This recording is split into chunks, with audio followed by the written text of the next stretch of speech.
Kradem po kući. Odakle? Odakle ti više? Sad ti mene odakle mi pare. Šta te boli odakle? Ajme odgovori još jedan tako, jebem mi pac mater ako ti ne zabodem vilicu kroz oko u mozak. Ajme. To možeš... Znači uzmem vilicu, zabodem ti u oko, izvadim ti oko i pojedem ga ko ovu višlu. Jebo mamu u pičku pa... Pa što ja nisam nervozan?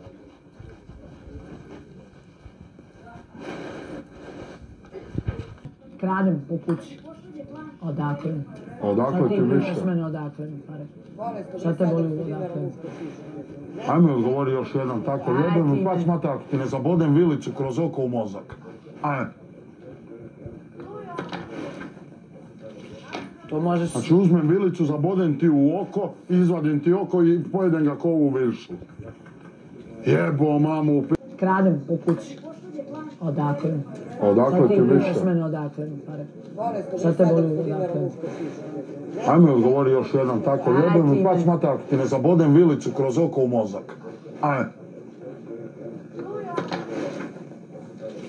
To možeš... Znači uzmem vilicu, zabodem ti u oko, izvadim ti oko i pojedem ga ko ovu višlu.